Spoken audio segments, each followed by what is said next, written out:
ಪಾಕಿಸ್ತಾನದ ಪರಿಸ್ಥಿತಿ ಹೆಂಗಿದೆ ಅಂತ ಹೇಳಿದ್ರೆ ಮುಂದೆ ಹೆಜ್ಜೆ ಇಟ್ಟರೆ ಪ್ರಪಾತ ಇದೆ. ಮುಂದೆ ಹೋಗೋದಕ್ಕೂ ಸಾಧ್ಯ ಇಲ್ಲ. ಹೋಗ್ಬಿಟ್ರೆ ಪ್ರಪಾತದಲ್ಲಿ ಬಿದ್ದು ಹೋಗ್ಬಿಡ್ತೀನಿ ಅಂತ, ಹಿಂದೆ ವಾಪಸ್ ಬರ್ತೀನಿ, ಏನೋ ಸುಧಾರಿಸ್ಕೊಳ್ತೀನಿ ಅಂತ ಹೇಳಿದ್ರೆ ಹಿಂದೆ ಹುಲಿಗಳು ಕಾಯ್ತಾ ಇದೆ. ಆ ಹುಲಿಗಳ ದಾಳಿಗೆ ನಾನು ಎಲ್ಲಿ ಬಲಿಯಾಗ್ಬಿಡ್ತೀನಿ ಅನ್ನುವಂಥ ಆತಂಕ. ಇದು ಪಾಕಿಸ್ತಾನದ ಸದ್ಯಕ್ಕಿರುವಂತಹ ಪರಿಸ್ಥಿತಿ. ತಾನೇ ಸಾಕಿ ಸಲಹಿದ ಭಯೋತ್ಪಾದಕತೆ ಇವತ್ತು ಪಾಕಿಸ್ತಾನದ ಜೀವ ಹಿಂಡ್ತಾ ಇದೆ. ಎಲ್ಲ ಭಾಗಗಳಲ್ಲಿ ನೀವು ಬಲೂಚಿಸ್ತಾನ, ಅದಾದ ನಂತರ ಪಕ್ಕದ ಅಫ್ಘಾನಿಸ್ತಾನದ ತಾಲಿಬಾನ್ ಸರ್ಕಾರದಿಂದ, ಅಲ್ಲಿರುವಂತಹ TTP, ಅದಾದ ನಂತರ ಇತ್ತ POKಯ ಜನ ಯಾರ ವಿರುದ್ಧ ದಾಳಿ ಮಾಡ್ತಿದ್ದಾರೆ? ಪಾಕಿಸ್ತಾನದ ವಿರುದ್ಧ ದಾಳಿ ಮಾಡ್ತಾ ಇರೋದು, ಪಾಕಿಸ್ತಾನದ ಅಧಿಕೃತ ಸರ್ಕಾರದ ವಿರುದ್ಧ ದಾಳಿ ಮಾಡ್ತಾ ಇರೋದು. ಅವರೆಲ್ಲರ ಒಟ್ಟಾರೆ ಹೋರಾಟ ಪಾಕಿಸ್ತಾನದ ಸೈನ್ಯದ ವಿರುದ್ಧ ಇದೆ, ಪಾಕಿಸ್ತಾನದ ರಾಜಕಾರಣಿಗಳ ವಿರುದ್ಧ ಇದೆ. ಇವೆಲ್ಲದರ ಪರಿಣಾಮವಾಗಿ ಇವತ್ತು ಪಾಕಿಸ್ತಾನ ಅತ್ಯಂತ ಭೀಕರ ಪರಿಸ್ಥಿತಿಯನ್ನು ಎದುರಿಸ್ತಾ ಇದೆ.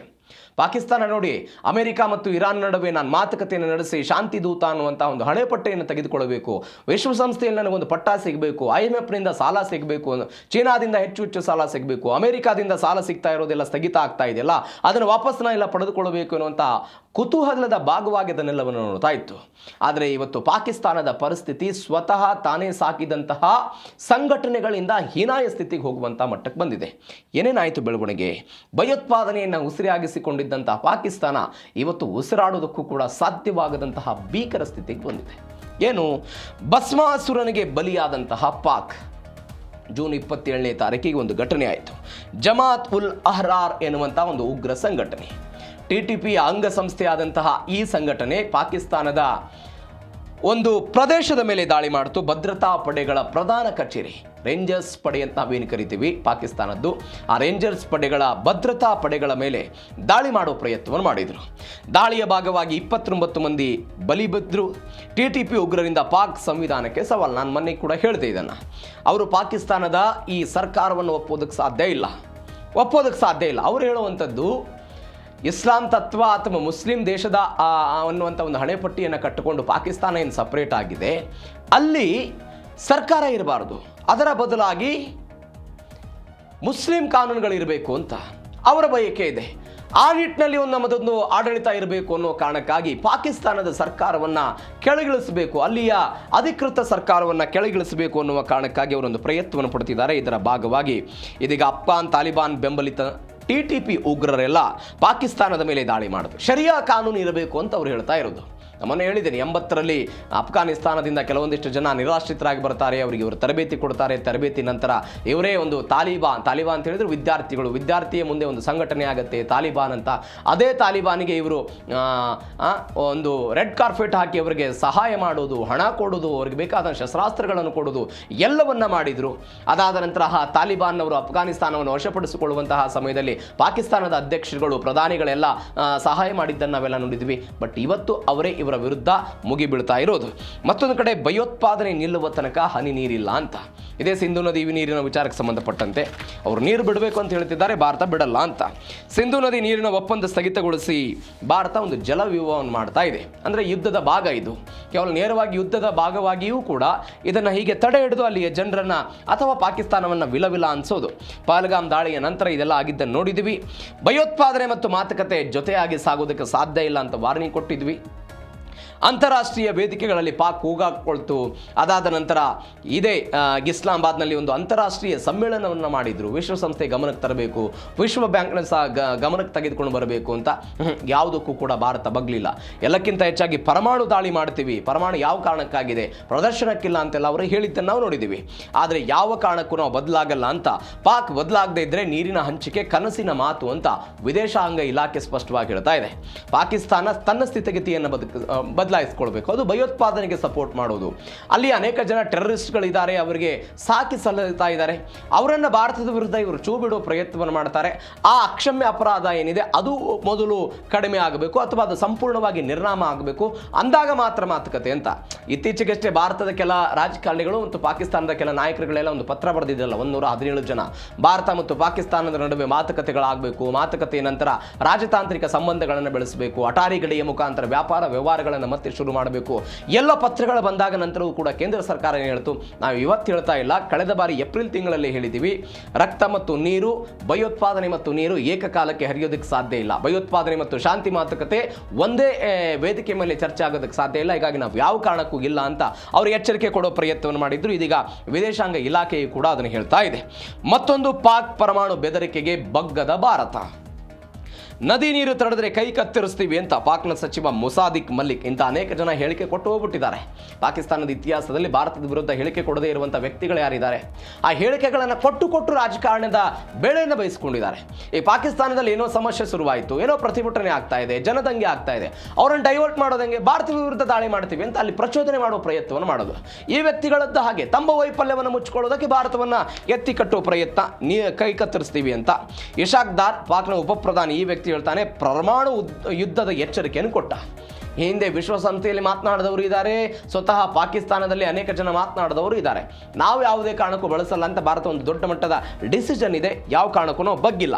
ಪಾಕಿಸ್ತಾನದ ಅಸಹಾಯಕತೆ ಮತ್ತು ಹತಾಶೆಯನ್ನು ಬಯಲು ಮಾಡೋದಕ್ಕೆ ನಾನು ಆವಾಗಲೇ ಹೇಳಿದೆ, ಅಲ್ಲಿರುವಂಥ ಆರ್ಥಿಕ ವ್ಯವಸ್ಥೆ, ಅಲ್ಲಿರುವಂಥ ಜನರ ಪರಿಸ್ಥಿತಿ, ಅಲ್ಲಿರುವಂಥ ಒಟ್ಟಾರೆ ಬೆಳವಣಿಗೆಗಳನ್ನು ಈಗ ಡೈವರ್ಟ್ ಮಾಡಬೇಕಲ್ವಾ. ಈ ಡೈವರ್ಟ್ ಮಾಡೋದ್ರ ಭಾಗವಾಗಿ ಪಾಕಿಸ್ತಾನ ಇಂಥದ್ದೆಲ್ಲ ಮಾಡ್ತಾ ಇದೆ.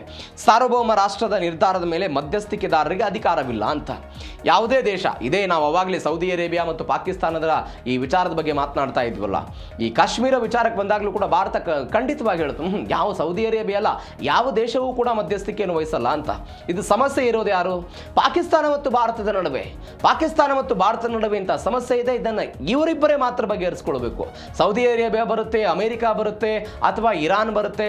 ಈ ಹಿಂದೆ ಆರ್ಟಿಕಲ್ 370 ತೆಗೆದಂತಹ ಸಮಯದಲ್ಲಿ ಇವತ್ತು ಅಂತ್ಯಕ್ರಿಯೆ ಆಗ್ತಾ ಇರುವಂತಹ ಖಮೇನಿ ಕೂಡ ಅದರ ವಿರುದ್ಧವಾಗಿ ಮಾತನಾಡಿದ್ದನ್ನು ನೋಡಿದ್ದೀವಿ. ಅವತ್ತು ಕೂಡ ಭಾರತ ಅದಕ್ಕೆ ಟೀಕೆಯನ್ನು ಮಾಡಿತ್ತು. ನಮ್ಮ ದೇಶದ ಆಂತರಿಕ ವಿಚಾರಗಳ ಬಗ್ಗೆ ಮತ್ತೊಂದು ದೇಶದ ನಾಗರಿಕರು ಅಥವಾ ಅಲ್ಲಿಯ ನಾಯಕರು ಮಾತನಾಡೋದು ಅಕ್ಷಮ್ಯ ಅಪರಾಧ ಅಂತ ಭಾರತ ರಿಯಾಕ್ಟ್ ಮಾಡಿತ್ತು ಅವತ್ತು. ಇದೇ ಆಯ್ತಲ್ಲ, ಅಲ್ಲಿ ಖಮೇನಿ ಹೇಳಿದ್ರು 370 ಆರ್ಟಿಕಲ್ ರದ್ದುಪಡಿಸಿದ್ದು ಇದು ಅಕ್ಷಮ್ಯ ಅಪರಾಧ ಅಂತೆಲ್ಲ ಮಾತನಾಡುವ ಪ್ರಯತ್ನವನ್ನು ಮಾಡಿದ್ರು. ಭಾರತ ಅದಕ್ಕೆ ಎಚ್ಚರಿಕೆ ಕೊಟ್ಟಿತ್ತು. ಇವತ್ತು ಒನ್ಸ್ ಅಗೇನ್ ಭಾರತ ಮತ್ತು ಪಾಕಿಸ್ತಾನದ ಈ ಜಮ್ಮು ಕಾಶ್ಮೀರದ ವಿಚಾರದಲ್ಲಿ ಅಥವಾ POK ವಿಚಾರದಲ್ಲಿ ಯಾವುದೇ ಕಾರಣಕ್ಕೂ ಮತ್ತೊಂದು ದೇಶಕ್ಕೆ ಅವಕಾಶ ಇಲ್ಲ ಅಂತ ಭಾರತ ಹೇಳ್ತಾ ಇದೆ. ಮಧ್ಯಸ್ಥಿಕೆದಾರನ ಯಾರು ಕೂಡ ಇಲ್ಲ ಅಂತ ಇದೀಗ ಅದನ್ನು ಪುನರಪಿ ಹೇಳುವ ಪ್ರಯತ್ನವನ್ನು ಮಾಡಿದ್ದಾರೆ. ವಿಶ್ವ ಬ್ಯಾಂಕ್ ಮೊರೆ ಹೋದರೂ ಕೂಡ ಪಾಕಿಸ್ತಾನಕ್ಕೆ ಯಾವುದೇ ಬೆಂಬಲ ಸಿಕ್ಕಿಲ್ಲ. ನಾನು ಅದ್ರ ಬಗ್ಗೆ ನೀನು ಹೇಳಿದೆ, ವಿಶ್ವ ಬ್ಯಾಂಕ್ ಅಲ್ಲ, ಏನೇ ಇದ್ದರೂ ಕೂಡ ಯಾವ ಮೂಲಭೂತ ಹಕ್ಕನ್ನು ಪಾಕಿಸ್ತಾನ ಪಾಲನೆ ಮಾಡಬೇಕಾಗಿತ್ತು, ಪ್ರಾದೇಶಿಕ ಶಾಂತಿಯನ್ನು ಕಾಪಾಡಬೇಕಾಗಿತ್ತು, ಅದನ್ನು ಕಳೆದ 1947ರಿಂದ 2026 ತನಕವೂ ಕೂಡ ಮಾಡ್ತಾ ಬಂದಿಲ್ಲ. 75, 76, 78 ವರ್ಷಗಳ ಕಾಲ. ಸಹಜವಾಗಿ ಪ್ರಾದೇಶಿಕ ಶಾಂತಿ ಇಲ್ಲ ಅಂತ ಹೇಳಿದಾಗ ಅವರ ಜೊತೆಗೆ ನಾವು ಯಾಕೆ ಮಾತುಕತೆ ಅಂತ ಭಾರತದ ನಿಲುವಿದೆ. ಈ ಕಾರಣಕ್ಕಾಗಿ ಯಾವುದೇ ಬೆಂಬಲ ಇಲ್ಲ. ಮತ್ತೊಂದು, ಪಾಕಿಸ್ತಾನದ ಪತನಕ್ಕೆ ಅದರ ಮಿಲಿಟರಿಯೇ ಕಾರಣ. ನಿಮಗೆ ಜಾಗತಿಕ ರಾಜತಾಂತ್ರಿಕತೆಯಲ್ಲಿ ಒಂದು ಮಾತಿದೆ, ಯಾವ ದೇಶಕ್ಕೆ ಸೈನ್ಯ ಇರುತ್ತದೋ ಇಲ್ಲೋ ಗೊತ್ತಿಲ್ಲ. ಗಮನಿಸಬೇಕಾದ ಸೆಂಟೆನ್ಸ್ ಇದು, ಬಹಳ ಚಂದಿದೆ. ಯಾವ ದೇಶಕ್ಕೆ ಅಧಿಕೃತವಾದಂಥ ಒಂದು ಸೇನೆ ಇರುತ್ತೋ ಇಲ್ಲವೋ ಗೊತ್ತಿಲ್ಲ, ಆದರೆ ಪಾಕಿಸ್ತಾನ ಎಂಬ ಒಂದು ಸೇನೆಗೆ ಒಂದು ದೇಶ ಇದೆ. ಪಾಕಿಸ್ತಾನದ ಸೇನೆಗೆ ಒಂದು ದೇಶ ಇದೆ ಅಂತ. ನಿಮಗೆ ಮೇಲ್ನೋಟಕ್ಕೆ ಪಾಕಿಸ್ತಾನದ ಬೇರೆ ಬೇರೆ ಪ್ರಧಾನಿಗಳು, ಅಲ್ಲಿ ಅಧ್ಯಕ್ಷರುಗಳು, ಮಂತ್ರಿಮಂಡಲ, ಸಂಸದರು, ಅಲ್ಲಿಯ ಸಂಸತ್ತು ಇತ್ಯಾದಿ ಮಾತಾಡ್ತೀವಿ ನಾವು. ಆದರೆ ಒಟ್ಟಾರೆ ನಿಯಂತ್ರಣ ಇರೋದು ಯಾರದಲ್ಲಿ? ಒಟ್ಟಾರೆ ನಿಯಂತ್ರಣ ಇರೋದು ಸೈನಿಕರ ನಿಯಂತ್ರಣ. ಇದೇ ಮುನೀರ್, ಯಾವ ಕಾರಣಕ್ಕಾಗಿ ಶಹಬಾಜ್ ಶರೀಫ್ ಮತ್ತು ಮುನೀರ್ ನಡುವೆ ಭಿನ್ನಾಭಿಪ್ರಾಯಗಳು ಬರ್ತಾ ಇದೆ.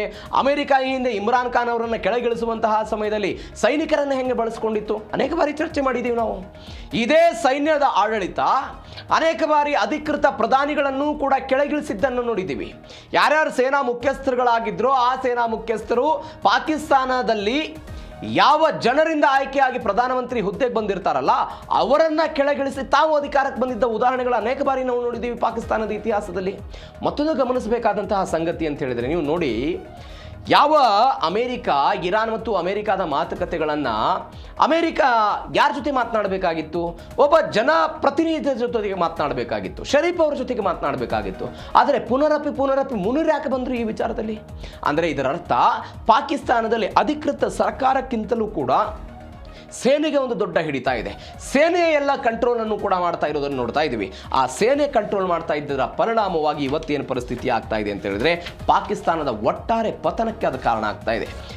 ಅವರ ರಕ್ಷಣಾ ಬಜೆಟ್ ಆಗಿರ್ಬೋದು, ಅವರು ತೆಗೆದುಕೊಳ್ಳುವಂಥ ಹಣ ಆಗಿರ್ಬೋದು, ಅವರು ಮಾಡುವಂತಹ ದಾಳಿಗಳಾಗಿರ್ಬೋದು, ಉಗ್ರರು, ಒಳ್ಳೆಯ ಉಗ್ರರು, ಕೆಟ್ಟ ಉಗ್ರರು, ಈ ರೀತಿಯಾಗಿ ಪ್ರತ್ಯೇಕ ವಿಂಗಡಣೆ ಮಾಡಿ ದಾಳಿ ಮಾಡಿಸೋ ಪ್ರಯತ್ನವನ್ನು ಮಾಡೋದು, ಇದು ಒಟ್ಟಾರೆ ಪಾಕಿಸ್ತಾನದ ಬೆಳವಣಿಗೆಗೆ ಇದು ಕಾರಣ ಆಗ್ತಾ ಇದೆ. ವಿಶ್ವ ಬ್ಯಾಂಕು ಕೂಡ ಸಾಲ ಕೊಡಲ್ಲ, IMFನವರು ಕೂಡ ಸಾಲ ಕೊಡದೆ ಇವರೆಲ್ಲ ಸತಾಯಿಸ್ತಾ ಇರೋದನ್ನು ನೋಡ್ತಾ ಇದ್ದೀವಿ. ಅಮೆರಿಕದ ಕಾರಣಕ್ಕೆ ಅವರು ಸಾಲ ಕೊಡ್ತಾ ಇದ್ದಾರೆ. ನೋಡೋಣ ಏನಾಗುತ್ತೆ ಅಂತ. ಒಂದು ಕಡೆ ತಾಲಿಬಾನ್ ಇದೆ, ಮತ್ತೊಂದು ಕಡೆ ಬಲೂಚ್ ಹೋರಾಟ ನಡೀತಾ ಇದೆ. ಪ್ರತ್ಯೇಕ ದೇಶಕ್ಕಾಗಿ ಪಾಕ್ ಸೇನೆಗೆ ಈ ಬಲೂಚ್ ಲಿಬರಲೈಸೇಷನ್ ಆರ್ಮಿ ಅಂತ BLA ಅಂತ ಕರೀತಾರೆ ಅದನ್ನು, ಅವರೆಲ್ಲ ಹೋರಾಟ ಮಾಡ್ತಾ ಇದ್ದಾರೆ. ಅನೇಕ ವರ್ಷಗಳಿಂದ ಅದು ಹೋರಾಟ ಆಗ್ತಾ ಇದೆ, ನಮಗೊಂದು ಪ್ರತ್ಯೇಕ ದೇಶ ಬೇಕು ಅಂತ. ಆ ಒಂದು ಹೋರಾಟ ಮತ್ತೊಂದು ಕಡೆ ನಡೀತಾ ಇದೆ. ಮತ್ತೊಂದು ಕಡೆ ಇಸ್ಲಾಮಿಕ್ ಉಗ್ರರು ಪ್ರತ್ಯೇಕವಾದಿಗಳ ನಡುವೆ ಒಂದು ಪಾಕಿಸ್ತಾನ ಸಿಕ್ಕಾಕೊಂಡ್ಬಿಟ್ಟಿದೆ. ಈ ಕಡೆ ಡ್ಯುರಾಂಡ್ ರೇಖೆ ಇದು ಕೂಡ ಕಂಟ್ರೋಲ್ ತಪ್ಪಿಬಿಟ್ಟಿದೆ. ಈ ತಾಲಿಬಾನ್ ಅಫ್ಘಾನಿಸ್ತಾನ ಮತ್ತು ಪಾಕಿಸ್ತಾನದ ನಡುವೆ ಒಂದು ಡ್ಯುರಾಂಡ್ ರೇಖೆ ಇದೆ. ಅದನ್ನು ಒಪ್ಪುವಂತಹ ಪ್ರಯತ್ನದ ಭಾಗವಾಗಿ ಅನೇಕ ದಿನಗಳ ಯುದ್ಧ ಆಗ್ತಾ ಇತ್ತು.